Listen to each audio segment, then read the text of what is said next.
Belilah perusahaan yang memperkaya seluruh pemegang sahamnya dengan adil. Janganlah membeli perusahaan yang hanya memperkaya pejabat atau pemilik perusahaannya yang merangkap sebagai komisaris dan direksi. Oke, ketemu lagi dengan Edwin di channel analisis laporan keuangan ya. Untuk sesi kali ini saya mau bahas saham request ya, main ya Malindo Feedmill nih. Kita lihat ya kinerjanya menarik ya berdasarkan laporan keuangan 2025 Q3-nya ya. Jadi kalau teman-teman punya saham request nih ya, langsung ya tulis di kolom komentar gitu ya supaya nanti kita bahas bareng-bareng ya, kita lihat. Oke, kita disclaimer ya. Jadi video ini disusun oleh saya Edwin dengan tujuan sharing analisis dari sudut pandang pribadi saya ya. Jadi isi materi ini sifatnya hanya edukasi dan informasi umum ya, bukan rekomendasi investasi, ingat ya.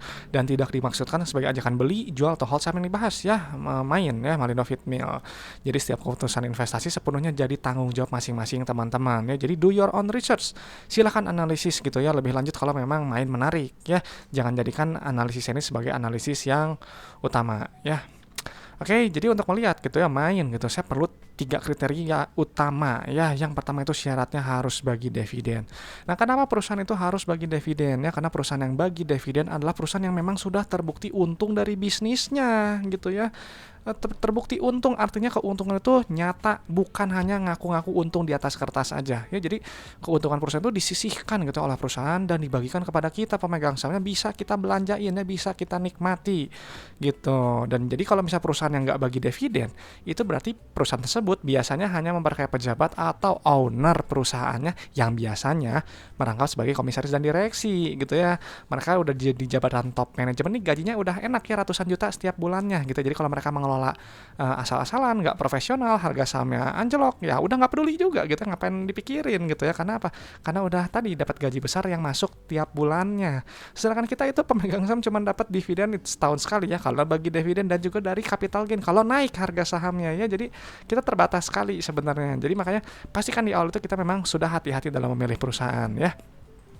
Nah, jadi perusahaan yang bagi dividen biasanya itu perusahaan yang punya kondisi bisnis yang sehat ya. Jadi kalau bisnisnya lagi nggak sehat, rugi melulu, utangnya terlalu besar, beban bunganya terlalu tinggi, ya perusahaan nggak akan bagi dividen lah gitu ya, logika aja gitu. Pasti mereka akan mengutamakan survival dulu ya, bertahan hidup dulu gitu. Jadi kalau memang udah teman-teman tahu nih ada perusahaan yang bagi dividen rutin dan punya kondisi bisnis yang sehat, pasti teman-teman itu beli di bawah nilai wajarnya gitu ya. Jadi jangan beli ketika di harga yang super premium ya, di harga yang sangat tinggi gitu, jangan gitu ya, karena nanti akan rawan koreksi gitu ya. Dan rawan koreksi artinya nanti bisa ada kemungkinan floating loss dan nggak tahu kejemputnya kapan ya gitu. Jadi makanya teman-teman sebelum berinvestasi ya, gunakan akal sehat Anda ya, jangan FOMO, ingat ya, jangan mudah ikut-ikutan orang ya, jangan mudah percaya rekomendasi, stock pick, analis, berita, isu, rumor gitu ya. Hati-hati, semuanya harus hati-hati gitu, termasuk juga pendapat saya ini juga ya, jangan percaya juga ya. Jadi teman-teman harus analisis sendiri gitu ya, harus punya alasan yang jelas kenapa gitu ya harus beli saham tersebut ya. Misal di sini main ya, contohnya Malindo Feedmill. Nah, jadi memang sebelum berinvestasi gitu kita memang harus punya prinsip ya, harus sabar, harus berorientasinya jangka panjang ya, nggak bisa kita jangka pendeknya tempo yang sesingkat-singkatnya mengharapkan keuntungan ratusan persen gitu, ribuan persen. Itu nggak bisa ya, buang jauh-jauh pola pikir seperti itu. Karena apa? Karena segalanya itu perlu waktu gitu. Jadi kalau memang jangka pendek kebetulan tuh ya asumsikan aja ya, keberuntungan sedang berpihak kepada Anda gitu. Kalau saya simpel aja gitu ya. Dan memang harus fokus pada value ya. Jadi kalau misalnya teman-teman sebelum beli saham, tentuin dulu valuasinya ya, dihitung dulu value-nya berapa dengan metode valuasi yang teman-teman biasa gunakan ya, misalnya enterprise value, apalagi gitu ya, DCF atau pakai price to sell, silahkan gitu ya. Baru setelah itu baru tentukan entry price-nya di berapa masuknya setelah kita tahu value-nya ya. Nah, kenapa harus dipegang ini semua? Karena harga saham itu nanti pada akhirnya akan mencerminkan kinerja perusahaan dalam jangka panjang ya, nggak jangka pendek. Kalau jangka pendek nggak ada hubungan antara harga saham dan kinerja perusahaan ya. Jadi ada perusahaan yang jelek, yang buruk gitu ya, harganya digoreng naik banyak gitu, setiap hari pasti terjadi gitu ya. Dan itu rame ya, memancing investor gitu ya untuk beli sahamnya. Dan kembali lagi ya, perusahaan yang buruk dari dalam memang udah buruk, nanti harga yang digoreng itu nanti akan jatuh lagi, akan anjlok gitu ya. Dan akhirnya meninggalkan banyak investor yang nyangkut di harga atas ya. Ketika udah nyangkut, mereka nanti akan marah-marah di media sosial, akan koar-koar di media sosial ya. Nanti mungkin akan bilang kalau investasi saham itu nggak bener gitu ya, padahal mungkin mereka salah gitu ya, pendekatannya salah gitu, bisa jadi gitu. Dan mudah-mudahan kita itu jangan jadi yang seperti itu ya, jangan jadi salah satunya gitu. Dan nanti ya, ini si main ini nanti akan saya analisis ya dengan dengan analisis laporan keuangan versi saya yang biasa saya lakukan dari 2016 sampai sekarang gitu. Jadi ini itu hanya sebagian kecil dari fundamental ya analisis laporan keuangan itu. Jadi nggak lengkap gitu dan hanya menilai kinerja masa lalu perusahaannya sampai 2025 Q3 gitu. Jadi sekarang yang Q4 berjalan dan tahun-tahun ke depannya gimana? Mana saya tahu. Silahkan teman-teman lakukan proyeksi ke depannya gimana nih, prospeknya bagus nggak, cerah atau enggak ya, silahkan ya hitung sendiri, apa ya namanya, ya decide sendiri lah ya.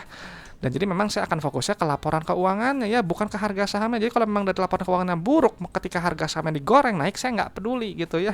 Silahkan aja ya beli kalau memang mau gitu ya. Kalau saya nggak cari yang kriteria seperti itu. Nah makanya pentingnya buat saya laporan keuangan itu, karena si laporan keuangan itu nanti akan bercerita tentang kondisi perusahaannya lagi sehat atau lagi sakit gitu ya. Nanti akan dipindahkannya ke Excel seperti ini. Ya, dan teman-teman kalau mau bisa download ya, linknya ada di deskripsi video, passwordnya ALK Edwin. Oke, ya udahlah, kita langsung aja ke analisis ya, main gitu ya, main David Mill ya. Cek dulu satuan ini ribuan ya, ini masih juta, 2025 Q3 udah benar. Checklistnya ingat ya, yang pertama harus kita lihat, tepat yang harus saya lihat adalah dividen payment history-nya, pembayaran dividennya gimana nih, lancar atau enggak ya. Dan untuk main gitu ya, dia terakhir bagi dividen itu 2018 ya gitu, yang terakhirnya sebelum yang periode tahun buku 2024 ya. Jadi 2019, 2020, 2021, 2022, tahun buku 2023 itu nggak bagi dividen ya.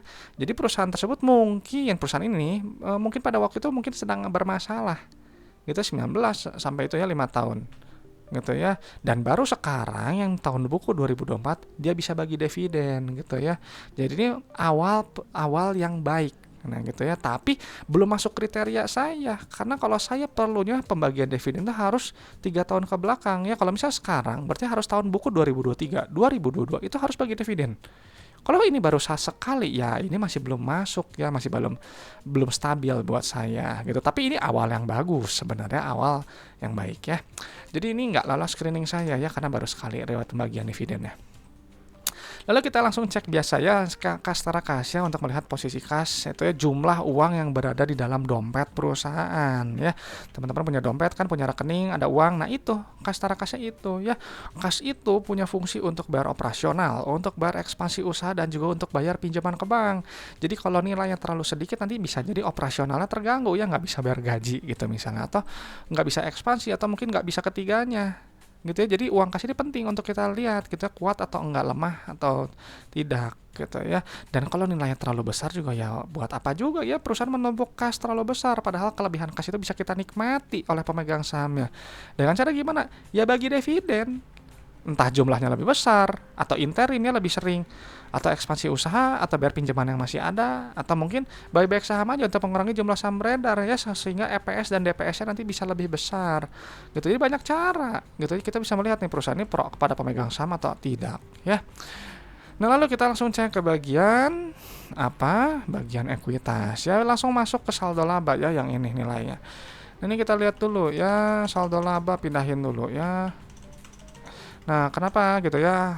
Buat saya saldo laba ini adalah angka kunci gitu ya, karena saldo laba ini adalah total akumulasi keuntungan yang telah dihasilkan perusahaan ya, semenjak perusahaan ini pertama kali berdiri sampai sekarang 2025 Q3. Jadi si Malindo Feed Mill ini dari dulu pertama kali berdiri ya, pertama kali beroperasional sampai sekarang 2025 Q3 telah menghasilkan total profit itu sebesar 1,8 triliun. Gitu ya. Jadi ini udah terbukti untung, terbukti profit, saldo labanya positif, makanya dia bisa bagi dividen ya, baru sekali gitu. Memang baru sekali lagi sekarang bagi dividen gitu ya. Sebelumnya ya nggak tahu, bisa jadi mungkin ada permasalahan yang lain ya, saya karena nggak cek gitu ya laporan-laporan sebelumnya. Oke, jadi ini saldo labanya positif gitu ya. Lalu kita lihat ke ekuitas pemilik ya, nilainya yang ini gitu ya. Tadi sebelum ke ekuitas milik, ini penting ya, perlu teman-teman tahu ya, kalau perusahaan yang nggak punya saldo laba ya, yang saldo labanya negatif, itu adalah perusahaan yang membuat saya bermasalah ya, karena dia nggak akan bisa bagi dividen. Syarat bagi dividen itu ya harus positif saldo labanya ya. Jadi kalau misalnya perusahaan yang saldo negatif bermasalah, kan alias itu rugi melulu tuh ya, itu mau harga digoreng naik saya nggak akan peduli gitu ya, nggak akan masuk ke kriteria saya ya. Lalu nah kita langsung sekarang kita bahas ke ekuitas pemiliknya. Ini kita isi dulu datanya. Kita pindahkan ya. Nah, ini lihat nih ya, ada rasio saldo laba terhadap modal awalnya ini nilainya 2,25 ya. Artinya perusahaan ini sudah balik modal ya, dan sudah artinya itu telah menghasilkan total profit itu sebesar 2,2 kali modalnya lah. Itu jadi modal 1 miliar itu telah menghasilkan total profit itu 2 miliar 260 juta. Ya jadi perusahaan udah balik modalnya, udah untung. Gitu ya, modal 1M, untungnya 2,26M gitu ya, udah di atas 1 nilai, ini bagus ya. Dan perusahaan ini dihargai 0,72 ya. Gitu ya, potensi profitnya 38% kalau mencapai PBV sama dengan 1. Ya, jadi sebenarnya udah cukup murah juga sih ya secara PBV. Lalu kita cek bagian profitabilitas. Ya, profitabilitas langsung pilih ke net sales atau revenue ya, yang ini nilainya. Yang gedein dulu ya, di zoom dulu. Oke, ya, nah ini kita isi.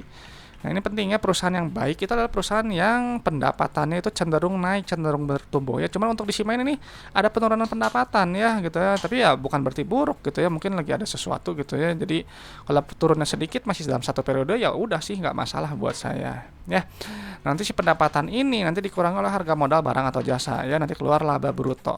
Nah, laba bruto ini untuk menilai apa keunggulan kompetitif perusahaan ya, untuk melihat inti efisiensi perusahaan, untuk melihat kemampuan perusahaan ini menempatkan harga jual barang atau jasa yang dijual perusahaan itu di atas harga modalnya. Ya, dan ini untuk gross profit ini turun ya. Gitu ya, secara nominal turun ya, secara persentase juga dia turunnya. Untuk GPM ini kan 8% ya. Berarti kalau misalnya teman-teman jual barang 100.000, ambil untung baru cuma 8.000 ya, 92.000-nya itu adalah harga modal barang atau jasanya. Nah, jadi si laba bruto ini harus cari yang GPM-nya tebal ya, karena kalau GPM-nya tebal semakin berarti net profit margin-nya juga tebal gitu, karena si gross profit nanti akan dikurangi oleh ini gitu ya, beban penjualan, beban umum, beban lain-lain, beban keuangan, beban bla bla bla, beban pajak, nanti keluar laba bersihnya ya. Inti dari laporan laba rugi ya, perusahaan ini untung atau enggak gitu ya. Masuk berita kan biasanya orang langsung fokusnya ke laba bersihnya. Ya, ini kita lihatnya untuk PR ini udah cukup murah ya, di bawah 15 ya, kalau bisa memang di bawah 10 gitu. Jadi ini perusahaan ya cukup menarik juga sebenarnya ya, secara PBV murah, PR juga murah ya. Dan ingat, jangan berhenti di laba rugi ya, selalu biasakan gitu ya. Kalau saya kepada audiens saya yang nonton video saya ini, selalu cek laporan arus kas ya gitu. Laporan arus ini sering dilupakan oleh sering dilupakan oleh analis gitu ya, dilupakan oleh berita, padahal penting sekali karena untuk melihat jumlah uang yang diterima perusahaan ya, uang tunai, ingat ya, uang yang nyata yang customer bayar kepada perusahaan kita gitu, perusahaan yang kita beli gitu, kita punya sahamnya gitu. Jadi misalnya si Ima ini kan ngaku pendapatan 9,2 triliun nah, ribu juta miliar triliun ya. Ini lihat tuh, customer bayar juga sama 9,2 triliun ya, rasionya 100%. Bagus, artinya customer itu bayarnya selalu full ya. Harga jual barangnya 100 juta, bayarnya juga 100 juta. Nggak cuma DP misalnya 50 juta. Kalau 50 juta ya ini rasio 50% gitu. Ya buat apa bro, customer kok DP mulu ya, bayarnya nggak pernah full. Ada kan berubah jadi bentuk piutang. Perusahaan itu manajemennya harus tagih tuh piutangnya ya, harus bisa dikumpulkan. Karena kalau nggak dikumpulkan ya nanti, kan ingat uang kas tadi punya fungsi untuk bayar ya. Untuk bayar apa aja? Operasional, ekspansi usaha, dan juga untuk bayar pinjaman ke bank. Gitu. Jadi sekarang nih ya, uang kas nih udah keterima 9,2 triliun. Bayar gaji, bayar supplier, bayar beban operasional, DLL gitu ya, bayar apa lagi nih, biaya keuangan, pajak, bla bla bla, keluar net CFO yang ini. Ya, ini bagus, harus positif seperti ini. Ya, kalau positif artinya bisnisnya ini menghasilkan uang tunai gitu ya, nyata gitu ya. Uangnya itu nggak habis untuk bayar operasional aja, nggak habis untuk bayar gaji aja, nggak habis untuk bayar supplier aja, nyata gitu, ada sisanya gitu. Jadi hati-hati terhadap perusahaan yang net CFO-nya negatif ya. Kalau positif ini memang sangat baik, harus wajib positif ya.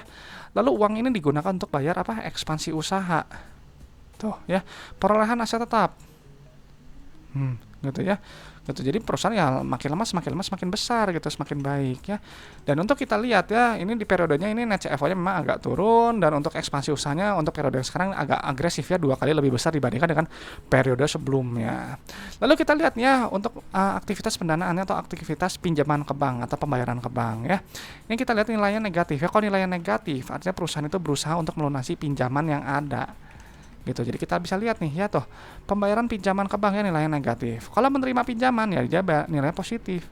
Bayar dividen nilainya negatif. Dan ini menariknya ini ada ini ya buyback saham ya, saham treasury. Artinya perusahaan ini sangat menghargai pemegang sahamnya. Ya ini bagus. Ya ciri perusahaan yang baik. Gitu ya, nilai negatif seperti ini. Dan secara pola arus kas ini sangat-sangat baik ya, dia plus min dan ada kenaikan kas tara kas. Gitu. Gitu, sebentar. Tunggu.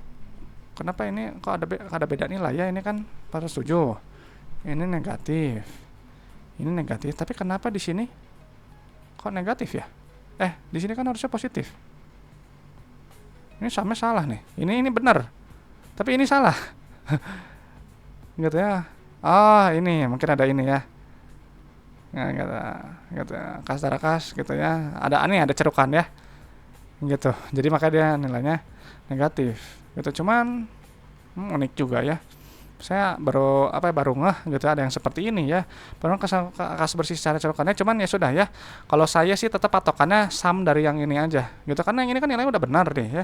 Tapi nilai ini kok agak ngaco ya, jadi saya tetap patokannya sama yang ini ya. Nilai yang benar yang ini ya. Jadi ini bagus ya. Dia plus min gitu ya. Uang kasnya net CFO positif, udah bayar ekspansi usaha untuk bayar pinjaman ke bank, udah bayar dividen, masih ada sisa kas ya. Plus gitu, ini baik sekali. Gitu, seperti ini yang ciri yang olah arus kasnya yang bagus ya. Jadi udah kita pindahkan nih ya data-data keuangannya gitu ya. Buat saya Sima ini adalah perusahaan yang sudah kembali di awal yang baik ya. Dia udah bagi dividen sekali. Tapi buat saya perlu 3 tahun terakhir ya, karena itu sebagai bukti nyata perusahaan udah stabil gitu. Jadi kalau 1 kali ya masih belum cukup untuk meyakinkan saya ya. Tapi nggak menutup ini perusahaan yang buruk ya, karena dia kan selama bagi dividen ya berarti nyata keuntungannya. Lalu saldo labanya positif ya, telah menghasilkan total profitnya 2,26 kali modal, PBV udah cukup murah 0,7, potensi profitnya 38% gitu kalau sampai PBV ke 1 ya. PER udah cukup murah juga, terus secara manajemen kas juga sangat baik ya, plus min dan ada kenaikan kas tara kas ya. Jadi ini perusahaan profitabilitasnya bagus, cukup murah, PBV cukup murah, manajemen kasnya juga sangat baik ya buat saya gitu. Nanti tapi cuman ya pada pembayaran dividen masih belum meyakinkan saya ya. Nah coba nggak tahu ya kok ke depan dia bagi dividen juga, artinya kan perusahaan semakin lama dia semakin baik ya. Jadi mungkin bisa mulai start lebih awal gitu ya si perusahaan ini gitu ya. Nah mungkin itu aja sih pendapat saya untuk main ya gitu ya. Jadi teman-teman silahkan gitu ya analisis lebih lanjut kalau memang perusahaan ini menarik gitu ya. Cuman coba ya saya jadi penasaran juga ya si rasio lancar kan ini kan sebelumnya ada masalah nih ya. Di perusahaan ini rasio lancarnya berapa nih ya? Sebentar saya penasaran. 2,6 1,6 ya. Jadi rasio lancarnya udah besar, cukup bagus. Kas ya 291. Ininya pembayaran pinjaman, ini nih ya, pembayaran bank pinjaman jangka pendek ya. Ini banknya pinjamannya agak lumayan ya. Jadi mudah-mudahan gitu ya si kas ini nanti ya mudah-mudahan bisa mencukupi ya untuk pembayaran pinjaman yang ada. Karena kalau misalnya enggak gitu, takutnya nanti dia akan melakukan suntik modal atau enggak nanti ya entah suntik modal atau enggak ya ambil pinjaman lagi ya gitu. Jadi untuk jangka pendek sih saya rasa masih belum aman banget ya kalau buat saya ya gitu ya. Karena ya kembali lagi ya, nanti memang harus hitung turnover rasionya juga ya, cuma saya nggak hitung di sini. Oke, saya rasa itu aja lah teman-teman ya. Mungkin teman-teman boleh sharing gitu ya pendapatnya tentang perusahaan ini gitu ya, menarik atau enggak nih si Malindo Feed Mill ya. Kalau menarik atau enggak menarik, sampaikan ya pendapatnya di kolom komentar ya, supaya saya dan teman-teman yang lain juga tahu gitu ya. Dan kalau teman-teman ada request saham, sampaikan, nanti kita catat, nanti kita akan bahas bersama-sama. Dan kalau ada pertanyaan seputar investasi saham ya, sampaikan aja gitu, nanti akan saya bantu jawab apa yang bisa saya bantu gitu. Oke teman-teman, itu aja dan informasi. Kalau saya terbuka untuk ya kerjasama dan kolaborasi dan juga sponsorship, silahkan deh yang berminat boleh hubungi saya, linknya ada di kontak saya ada di deskripsi video dan juga ada di screen gitu ya. Dan semoga gitu ya sharing dari saya ini bisa bermanfaat, bisa memperkaya pandangan teman-teman dalam menilai suatu perusahaan ya. Oke teman-teman, saya Edwin dari channel Analisis Laporan Keuangan. Sampai jumpa di video-video berikutnya.